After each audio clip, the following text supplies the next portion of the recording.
So last క్లాసెస్లో electric dipole అనే concept చెప్పుకున్నాం, కానీ ఆ ఎలక్ట్రిక్ డైపోల్ కాన్సెప్ట్తో పాటు electric field calculation on axial line discuss చేసాం. ఈ క్లాస్లో ఎలక్ట్రిక్ ఫీల్డ్ క్యాలిక్యులేషన్ డిస్కస్ చేయాలి, కానీ ఈక్విటోరియల్ లైన్లో డిస్కస్ చేయాలి. So electric field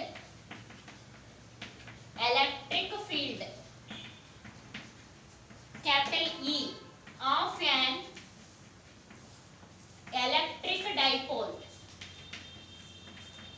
so electric dipole యొక్క ఎలక్ట్రిక్ ఫీల్డ్ ని క్యాలిక్యులేట్ చేయాలి, బట్ కానీ ఆన్ ఈక్విటోరియల్ లైన్.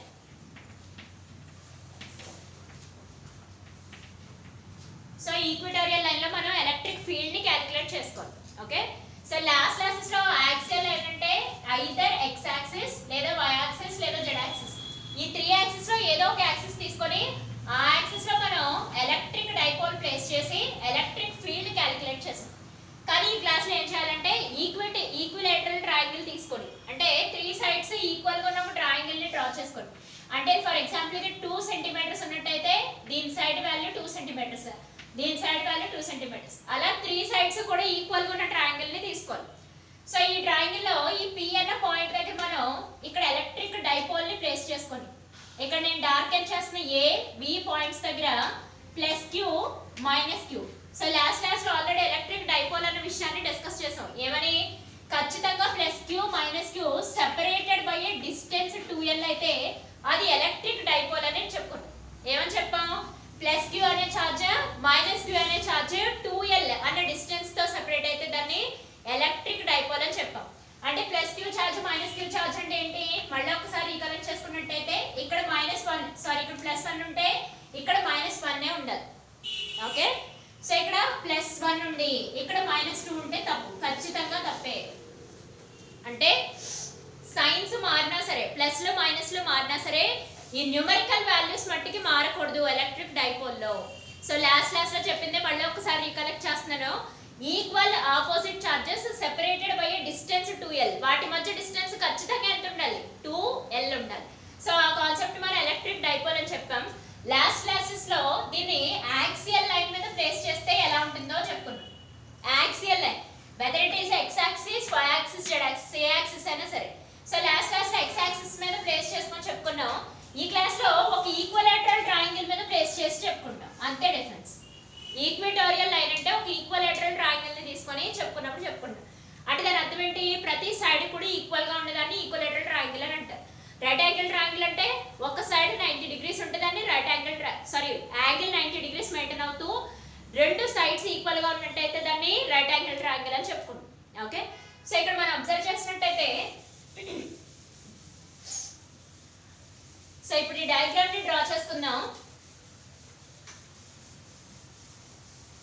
సో ఇక్కడ డయాగ్రామ్ ని డ్రా చేసుకుందాం. సో డయాగ్రామ్ ని డ్రా చేసిన ముందు ఇక్కడ డైపోల్ తీసుకోవాలి. నేను ఇక్కడ డార్క్ చేస్తుంది జాగ్రత్తగా అబ్జర్వ్ చేసుకోవాలి. సో ఫర్ ఎగ్జాంపుల్ ఇది A అన్న పాయింట్, ఇది B అన్న పాయింట్. ఓకే, సో ఇక్కడ ప్లస్ Q అనే ఛార్జ్, ఖచ్చితంగా ఇక్కడ మైనస్ Q అనే ఛార్జ్ ఉండాలి. ఇక్కడ +1Q ఉండి ఇక్కడ +-2Q ఉందంటే ఖచ్చితంగా డైపోల్ కాదు, ఓన్లీ ఛార్జ్ అంతే. ప్లస్ Q అనే ఛార్జ్ ఉండాలి, మైనస్ Q అనే ఛార్జ్ ఉండాలి, separated by a distance 2L, separated by a distance 2L. Dipole ని ప్లేస్ చేస్తాం. సో డైపోల్ ప్లేస్మెంట్ అనేది జరిగింది. సో ఈక్విలేటరల్ ట్రయాంగిల్ తీసుకొని డైపోల్ అనేది ప్లేస్ చేస్తాం. ఇప్పుడు ఇక్కడ P అన్న పాయింట్ ని కన్సిడరేషన్ లో తెచ్చుకోవాలి. ఓకే, సో ఇక్కడ ఈ P అన్న పాయింట్ దగ్గర మనం ఎవరిని క్యాలిక్యులేట్ చేయాలి, ఎలక్ట్రిక్ ఫీల్డ్ ని క్యాలిక్యులేట్ చేసుకోవాలి. సో ఇక్కడ P అన్న పాయింట్ దగ్గర మనం ఎలక్ట్రిక్ ఫీల్డ్ ని క్యాలిక్యులేట్ చేసుకోవాలి. సో ఇప్పుడు ఈక్విలేటరల్ ట్రయాంగిల్ ని రెండు సైడ్స్ కింద విడగొడదాం. సో మధ్యలో ఒక పర్పెండిక్యులర్ కనుక డ్రా చేసుకున్నట్టయితే ఒక పర్పెండిక్యులర్, సో PC అనే పర్పెండిక్యులర్ ని డ్రా చేశాను. సో నేను హైలైట్ చేస్తూ డ్రా చేస్తున్నాను, ఒకసారి గమనించుకోవాలి.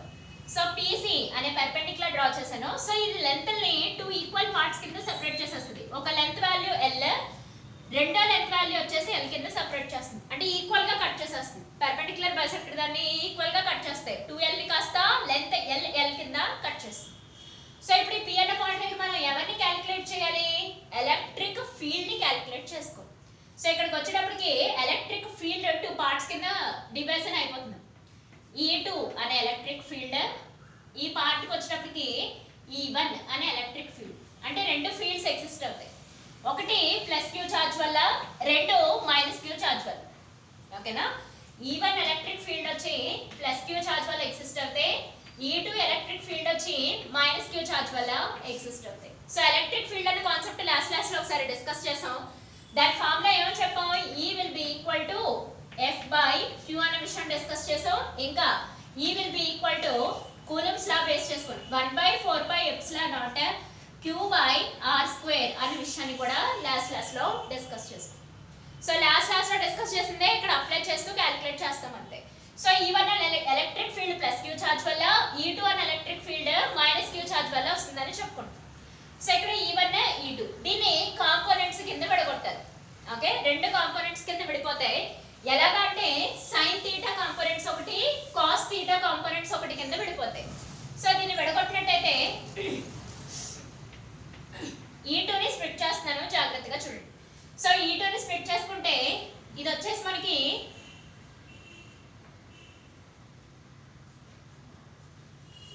E1 ని E2 ని బోత్ రెండింటిని కూడా స్ప్లిట్ చేసేస్తున్నాను. E1 ఎలక్ట్రిక్ ఫీల్డ్ ని, E2 ఎలక్ట్రిక్ ఫీల్డ్ ని బోత్ వాల్యూస్ ని స్ప్లిట్ చేస్తున్నాను. ఎలా?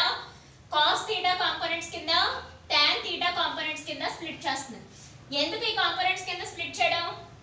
ఎందుకంటే ఇక్కడ యాంగిల్ మేక్ చేస్తున్నాయి కాబట్టి. ఈ రెండు కూడా E1 E2 రెండు కూడా పెర్పెండిక్యులర్ గానీ లేవు, అలానే కంప్లీట్ గా పారలల్ గానీ లేవు. సమ్ థీటా యాంగిల్ ని మేక్ చేస్తున్నాయి. సో ఈ థీటా యాంగిల్ ని రెండు రకాలుగా స్ప్లిట్ చేస్తాం. So sine theta components, sorry ఇక్కడ టాన్ థీటా రాసాను. So sine theta components, cos theta components కింద స్ప్లిట్ చేసుకుంటాం. ఓకే, అంటే ఒకటి అడ్జసెంట్ కాంపోనెంట్, రెండోది ఆపోజిట్ కాంపోనెంట్ అని అర్థం. మీకు తెలిసిన విషయం ట్రిగ్నోమెట్రీ బేస్ చేసుకొని కాస్ థీటా అంటే అడ్జసెంట్ కాంపోనెంట్స్, సైన్ థీటా అంటే మనకి ఏ కాంపోనెంట్స్?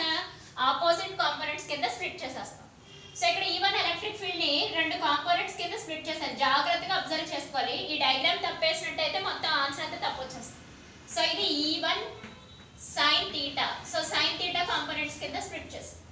ఓకే, సో ఇది E1 cos theta, E1 cos theta. So ఇక్కడ మేక్ అయ్యే యాంగిల్ మనకి థీటా, ఇక్కడ వచ్చే యాంగిల్ ఏంటి మనకి? థీటా. ఓకే, సో ఇప్పుడు E2 ని కూడా స్ప్లిట్ చేస్తున్నాను. ఇక్కడ E2 ని కూడా రెండు పార్ట్స్ కింద స్ప్లిట్ చేసేస్తున్నాను. ఒకటి అడ్జసెంట్ కాంపోనెంట్, రెండోది ఆపోజిట్ కాంపోనెంట్. సో E2 ని కూడా స్ప్లిట్ చేస్తే E2 కాస్ థీటా కూడా సేమ్ డైరెక్షన్ లో ఉంటాయి. E1 E2 కాస్ థీటా రెండు సేమ్ డైరెక్షన్ లోకి వెళ్తాయి. E1 cos theta, E2 cos theta రెండు సేమ్ డైరెక్షన్. మీరు అబ్జర్వ్ చేసినట్టయితే ఇది E2 సైన్ థీటా ఇక్కడ. సో ఈ యారో మార్క్ కూడా హైలైట్ చేస్తుందని జాగ్రత్తగా అబ్జర్వ్ చేయాలి. ఇది కూడా E2 సైన్ థీటా. మళ్ళీ ఒకసారి డయాగ్రామ్ ఇక్కడ ఎక్స్ప్లెయిన్ చేస్తాను చూడండి. P అన్న పాయింట్ ఇది. ఓకేనా? సో ఇక్కడ E1 వాల్యూస్ ఇలా ఉన్నాయి, E2 వాల్యూస్ ఇలా ఉన్నాయి. మళ్ళీ ఒకసారి క్లారిటీగా ఎక్స్ప్లెయిన్ చేస్తున్నాను చూడండి. E1 electric field plus Q charge వల్ల వస్తాయి, E2 electric field minus Q charge వల్ల వస్తుంది. ఓకే, ప్రతిసారి ఇలా వస్తుందని కాదు, ఏదో ఛార్జ్ వల్ల ఏదో ఒక ఎలక్ట్రిక్ ఫీల్డ్ అనేది ప్రొడక్షన్ అవుతుంది. దీన్ని టూ కాంపోనెంట్స్ లో విడగొడతాం. ఒకటి అడ్జసెంట్ కాంపోనెంట్స్, రెండు ఆపోజిట్ కాంపోనెంట్స్. సో E1 ని స్ప్లిట్ చేసినప్పుడు E1 కాస్ థీటా ఇలా స్ప్లిట్ అయింది. సో ఇది E1 సైన్ థీటా ఇలా స్ప్లిట్ అయింది. సో E2 ని కూడా స్ప్లిట్ చేశారు. ఎలా? E2 సైన్ థీటా కాంపోనెంట్ ఇలా స్ప్లిట్ అయింది, E2 కాస్ థీటా కాంపోనెంట్ ఇలా స్ప్లిట్ అయింది. సో ఇక్కడ యాంగిల్ వచ్చేసి థీటా. సో ఇక్కడ ఎక్స్ప్లెయిన్ చేసిందే మళ్ళీ అక్కడ క్లారిటీగా ఎక్స్ప్లెయిన్ చేసాను అంతే, కన్ఫ్యూజ్ లేకుండా. ఇక్కడతో మనకి మొత్తం డయాగ్రామ్ అంతా ఎక్స్ప్లెయిన్ చేసుకున్నాం. సో ఇక్కడ థీటా రావడం వల్ల పర్పెండిక్యులర్ బైసెక్టర్ రూల్ బేస్ చేసుకొని ఇక్కడ కూడా థీటా వస్తుంది. ఓకే, సో ఆ రూల్ ని బేస్ చేసుకొని ఇక్కడ థీటా రావడం వల్ల ఇక్కడ కూడా థీటా వాల్యూస్ అనేవి ప్రొడక్షన్ అవుతాయి. సో దీన్ని బేస్ చేసుకొని మనం ఇందాక రాసుకున్నాం కదా ఎలక్ట్రిక్ ఫీల్డ్ కి వాల్యూస్ ఏమని? 1/4πε0 Q/R². సో దీన్ని క్యాలిక్యులేట్ చేయాలి. ఆ ట్రయాంగిల్ అంతా బేస్ చేసుకుని. ఓకే, సో ఇప్పుడు ఈ ట్రయాంగిల్ అంతా బేస్ చేసుకుని మనం capital E electric field values ని క్యాలిక్యులేట్ చేయాలి. ఎక్కడ? ఈక్విటోరియల్ లైన్స్ మీద క్యాలిక్యులేట్ చేసుకుంటాం. ఓకే, సో ఇక్కడ అబ్జర్వ్ చేసినట్టయితే ఇదంతా ఒకసారి అబ్జర్వ్ చేస్తే రబ్ చేసేస్తాం.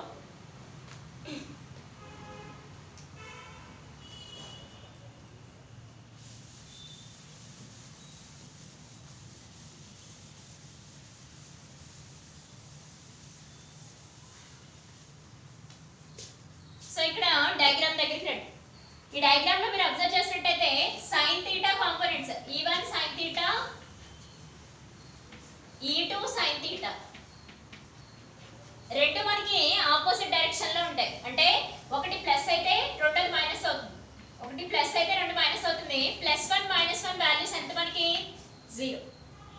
+1 -1 వాల్యూస్ ఎంత మనకి 0. If in case E1 E2 E అనుకున్నప్పుడు ఓకే, అప్పుడు ఈ రెండింటిని కలిపి చెప్పంటే అప్పుడు ఏం చెప్తారు మీరు? E sin theta plus E sin theta minus E sin theta will be equal to 0. అవునా కదా? రెండింటిని క్యాన్సిల్ చేసేస్తే వాల్యూ ఎంత మిగులుతుంది మనకి? 0 అవుతుంది. అవునా? సో దానికోసం sin theta కాంపోనెంట్స్ మనం తీసుకోవాల్సిన సిచువేషన్ లేదు. ఇంకెటొచ్చి ఏ కాంపోనెంట్స్ కన్సిడరేషన్ లోకి తెచ్చుకోవాలి? cos theta కాంపోనెంట్స్ కన్సిడరేషన్ లో తెచ్చుకోవాలి. ఎందుకని? ఆ రెండు సేమ్ డైరెక్షన్ లో ఉన్నాయి కాబట్టి. ఈ డైరెక్షన్ ఆ రెండు సేమ్ డైరెక్షన్ లో ఉన్నాయి కాబట్టి, ఈ రెండు ఆపోజిట్ డైరెక్షన్ లో ఉన్నాయి కాబట్టి.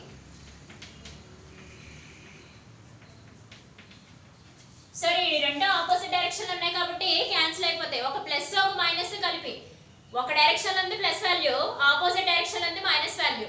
సో రెండు కలుపుకున్నట్టయితే మనకి ఇక్కడ 0 వచ్చింది. అందువల్ల సైన్ థీటా కాంపోనెంట్స్ తీసుకోవాల్సిన పని లేదు. ఇంకెవరిని కన్సిడరేషన్ లోకి తీసుకోవాలి? ఓన్లీ కాస్ థీటా కాంపోనెంట్స్ నే కన్సిడరేషన్ లోకి తీసుకోవాలి.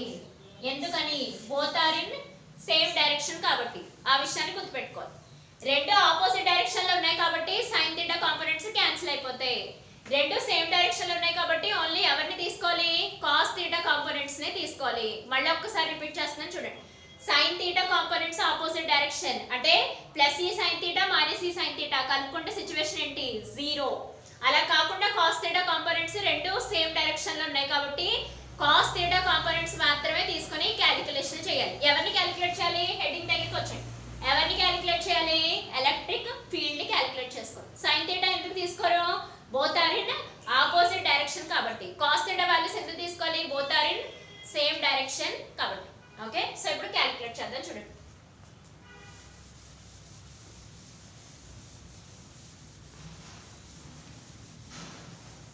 సో ఇక్కడ ఎలక్ట్రిక్ ఫీల్డ్ క్యాలిక్యులేట్ చేద్దాం. Total electric field, total electric field capital E is equal to E1 cos theta 1 cos theta plus E2 cos theta. Only cos theta components తీసుకున్నాను. ఎందుకు? Both are in which direction? Same direction. sin theta components both are in opposite direction కాబట్టి cancel అయిపోతుంది. Okay, so ఇక్కడ మనం assumption చేసుకుందాం. ఏమని? E1 E2 E అని చేసుకుందాం అంతే. సో రెండు కూడా సేమ్. E1 అన్నా E2 అన్నా ఎవరికి ఈక్వల్ అవుతాయి? ఓన్లీ E కే ఈక్వల్ అవుతుంది. ఓకే, సో దీన్ని ఎలా రాద్దాం చూడండి.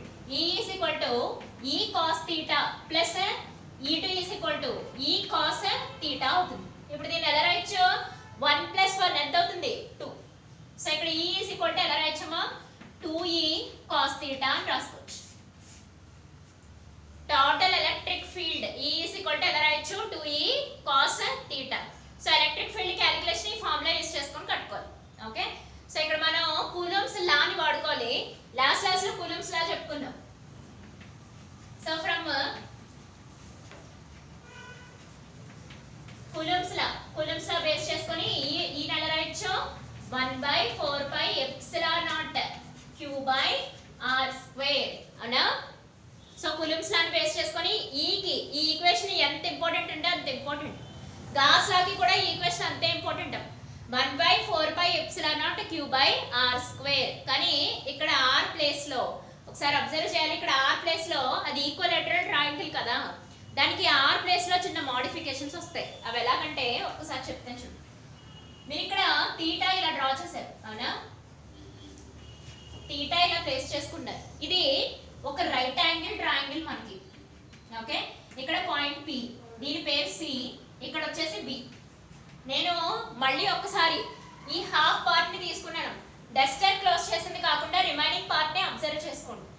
డస్టర్ తో క్లోజ్ చేసింది కాకుండా రిమైనింగ్ పార్ట్ ని అబ్జర్వ్ చేసుకోండి. ఓకే, అబ్జర్వ్ చేసుకుంటే నేను ఆ ట్రయాంగిల్ లో తీసుకున్నాను. తీటా వాల్యూస్ ఎక్కడున్నా అక్కడ తీసుకున్నాను. ఓకే, సో ఇక్కడ ఆ ట్రయాంగిల్ చూసినట్టయితే ఇది మనకి right angle triangle. So right angle triangle అంటే దీని వాల్యూ L ఇక్కడ, దీని వాల్యూ వచ్చేసి R. ఓకే, మరి హైపోటెనస్ కావాలంటే పైథాగరస్ థియరమ్ ని బేస్ చేసుకొని ఎలా చెప్తారు? రూట్ ఆఫ్ ఎలా చెప్తారు? L² + R² అని చెప్పొచ్చు, అవునా కదా? సో పైథాగరస్ థియరమ్ ని బేస్ చేసుకొని హైపోటెనస్ వాల్యూస్ చెప్పమంటే, since it is a triangle, right angle triangle కాబట్టి, since it is a right angle triangle, by using Pythagoras theorem hypotenuse square is equal to side square plus side square. Only hypotenuse కావాలంటే route of L² plus R² అని తీసుకుంటాం. ఓకేనా? So ఇప్పుడు ఈ విషయాన్ని R place లో substitute చేద్దాం. R² place లో సబ్స్టిట్యూట్ చేస్తాం. సో R² ప్లేస్ లో ఇదే రాసుకుందాం, ఏమని? Route of L² plus R² whole square, ఇక్కడ R ప్లేస్. ఓకే, సో అదే విషయం సబ్స్టిట్యూట్ చేసుకొని ఈక్వేషన్ ని మాడిఫై చేసుకుంటూ రాసుకుందాం. ఓకేనా? సో ఇక్కడతో ట్రయాంగిల్ రబ్ చేసేయచ్చు, ఎందుకంటే ట్రయాంగిల్ అప్పుడు డ్రా చేసాం కాబట్టి.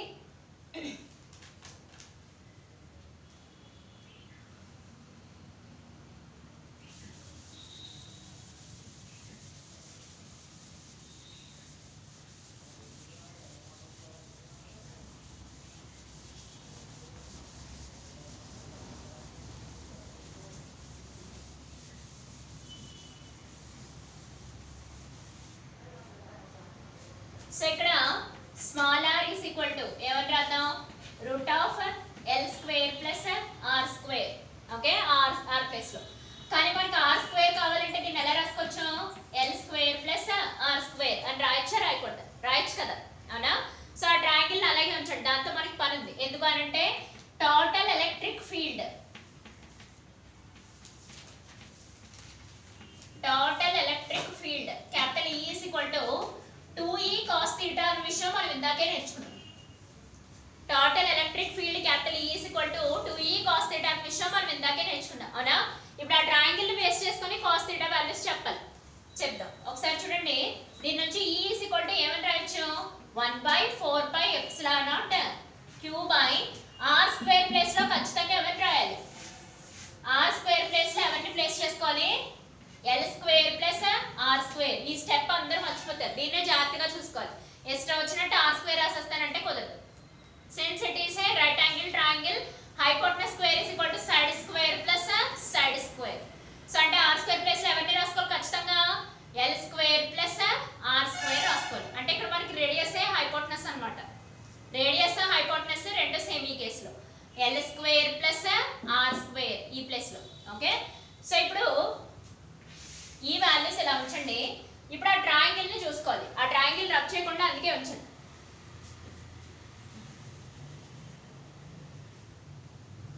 సో ఇక్కడ ఈ ట్రయాంగిల్ ని తీసుకున్నాం. ఈ ట్రయాంగిల్ నుంచి cos θ వాల్యూస్ చెప్పాలి. సో ఈ ట్రయాంగిల్ నుంచి cos θ వాల్యూస్ తీసుకోవాలి. ఈ ట్రయాంగిల్ నుంచి cos θ వాల్యూస్ అంటే ఇది మనకి ఆపోజిట్ సైడ్ అవుతుంది, ఇది మనకి ఎడ్జసెంట్ సైడ్ అవుతుంది, ఈ పార్ట్ వచ్చేసి మనకి హైపోటెనస్ అవుతుంది, అవునా? సో రైట్ యాంగిల్ ట్రయాంగిల్ ఇది ఆపోజిట్ సైడ్, ఇది ఎడ్జసెంట్ సైడ్, ఇది వచ్చేసి హైపోటెనస్ కింద అవుతుంది. కానీ cos θ వాల్యూస్ అంటే తెలుసు మనకి, ఏమని? ఎడ్జసెంట్ సైడ్ బై హైపోటెనస్ అని విషయం. అందుకని దీన్ని ఎలా రాయొచ్చు? L బై ఎలా రాసుకోవచ్చు? Route of L² plus R² అని రాస్తుంది. cos θ ఈజ్ ఈక్వల్ టు, నేను ఎక్కడి నుంచో తీసుకురాలేదా? ట్రయాంగిల్ నుంచి తీసుకొచ్చాను. cos θ is equal to adjacent side by hypotenuse అంటే ఏమవుతుంది? Root of L² plus R². L by small l by root of L² plus R². cos θ values తెలిసే, మరి ఈ వాల్యూస్ కూడా తెలిసే. మరి టోటల్ ఎలక్ట్రిక్ ఫీల్డ్ కట్టగలమా? కట్టలేమా? ఈజీగా కట్టొచ్చు. ఎందుకని? ఈ వాల్యూ తెలిసిపోయింది ఇక్కడ నుంచి, నేను సర్కిల్ చేసిన దాని నుంచి. cos θ వాల్యూస్ కూడా తెలిసే, ఏమని? L by root of L² plus R². So దీని నుంచి మనం టోటల్ ఎలక్ట్రిక్ ఫీల్డ్ ని క్యాలిక్యులేట్ చేసేయచ్చు. ఓకే, సో అదే విషయం క్యాలిక్యులేట్ చేద్దాం. చూడండి,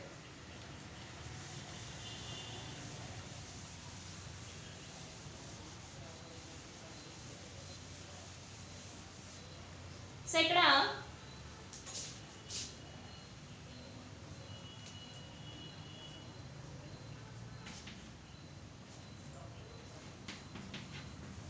total electrical field. So total electric field E will be equal to 2 into ఈ ప్లేస్ లో ఎవరిని రాసుకోవాలి? సో ఇక్కడ నేను హైలైట్ చేస్తున్నాను కదా, మళ్ళీ ఒకసారి హైలైట్ చేస్తున్నాను, బాగా అబ్జర్వ్ చేయండి. ఈ హైలైట్ చేస్తున్న ఈ వాల్యూస్ రాసుకోవాలి. ఎందుకు ఎన్నిసార్లు చెప్తున్నా అంటే ఈ స్టెప్ మర్చిపోతే మొత్తం అంత డెరివేషన్ వేస్ట్ అయిపోయినట్టే. సో ఇక్కడ ఈ ప్లేస్ మీద రాసుకుందాం. ఏమని 1/4πε0 q/రూట్ ఆఫ్ సారీ రూట్ ఉంది కదా L² + R². సో ఇక్కడ ఈ ప్లేస్ లో ఎవరిని రాసుకున్నాం, నేను హైలైట్ చేసిన ఈక్వేషన్ ని తీసుకెళ్లి సబ్స్టిట్యూట్ చేశాను అంతే. సో ఇక్కడ రెక్టాంగులర్ షేప్ లో డ్రా చేసిన ఈక్వేషన్ ని తీసుకెళ్లి ఈ ప్లేస్ లో సబ్స్టిట్యూట్ చేశాను. మరి cos θ ప్లేస్ లో ఎవరిని రాసుకోవాలి, ఎవరిని రాసుకోవాలి, root of R² L² + R² ని రాసుకోవాలి. ఓకే, cos θ ప్లేస్ లో. సో ఇక్కడ cos θ ప్లేస్ లో ఎవరిని సబ్స్టిట్యూట్ చేశాను, L/√L² + R². అది ఎలా వచ్చిందో ఇందాక ఈక్విలేటరల్ రైట్ యాంగిల్ ట్రయాంగిల్ వేసుకొని డిస్కస్ చేసుకుంటాం.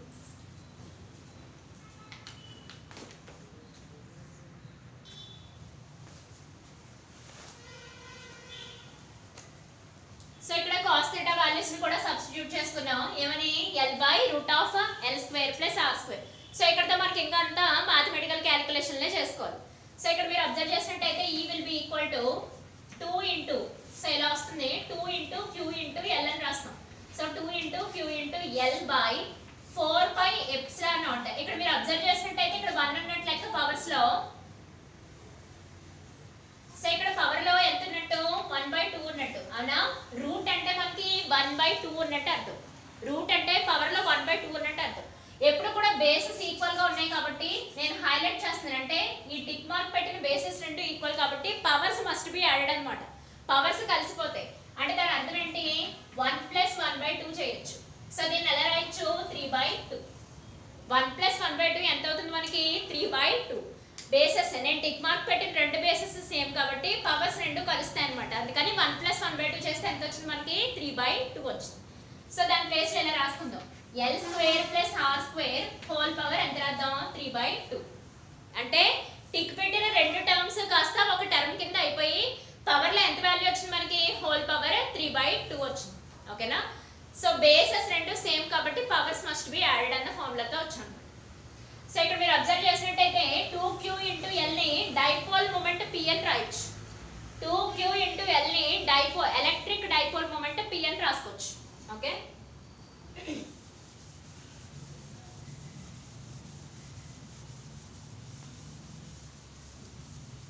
సో ప్రీవియస్ క్లాస్ లో ఒకసారి డిస్కస్ చేసాం. ఏమని, electric dipole moment. So electric dipole moment P will be equal to ఏమని చేసాం, Q into 2L అని డిస్కస్ చేసాం. సో అదే విషయం ఇక్కడ కూడా కనబడుతుంది. నేను ఇక్కడ క్రాస్ మార్క్ చేసాను చూడండి, ఇక్కడ ఈ క్రాస్ మార్క్ చేసిన చోటే ఎలక్ట్రిక్ డైపోల్ మూమెంట్ కి ఈక్వేషన్ కనబడింది. ఏమని, P is equal to Q into 2L. So అక్కడ Q into 2L లేదా 2Q into L ప్లస్ లో, ఇంటూలు అంటే ఏదైనా ఉంటాయి కదా, ప్లస్లు మైనస్లు అయితే మారుతాయి కదా. ఇంటూలు అంటే ఆ 2Q into L ని Q into 2L అని కూడా రాసుకోవచ్చు. ఎందుకని, బికాస్ ఆల్రెడీ మల్టిప్లికేషన్ లో ఉన్నాయి కాబట్టి. అది ప్లస్లు మైనస్లు లేవు కదా, అంతా మల్టిప్లికేషన్ లోనే ఉంది. అందుకని Q into 2L ని ఎలక్ట్రిక్ డైపోల్ మూమెంట్ P అని రిప్లేస్ చేయొచ్చు. ఎలక్ట్రిక్ డైపోల్ మూమెంట్ P అని రిప్లేస్ చేయొచ్చు.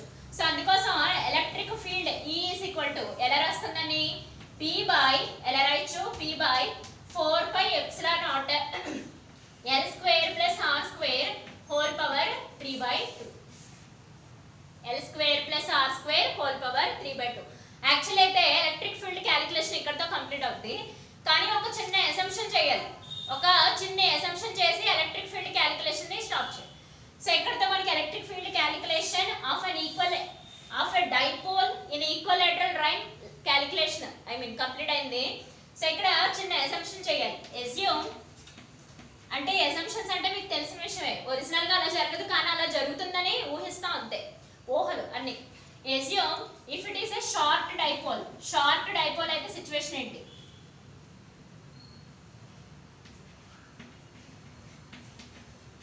ఒకవేళ ఇది షార్ట్ డైపోల్ అయితే సిచ్యువేషన్ ఏంటి, అప్పుడు R is greater than L అన్నమాట. అంటే ఆ లెంత్ తో పోల్చుకుంటే ఆ రేడియస్ ఆ డిస్టెన్స్ ఎక్కువగా ఉంటుంది. R is greater than L అయినప్పుడు ఈ సిచ్యువేషన్ లో ఎల్ వాల్యూస్ కన్సిడరేషన్ లో తీసుకోవాలా తీసుకోకర్లేదా నెగ్లిజిబుల్, ఇక తీసుకోవాల్సిన పని లేదు. అంటే ఈ వాల్యూస్ అంటే మనకి జీరోస్ అయిపోతాయి. ఓకే, సో ఈ వాల్యూస్ మనకి జీరోస్ అయినప్పుడు ఈక్వేషన్ ఎలా చేంజ్ అవుతుంది.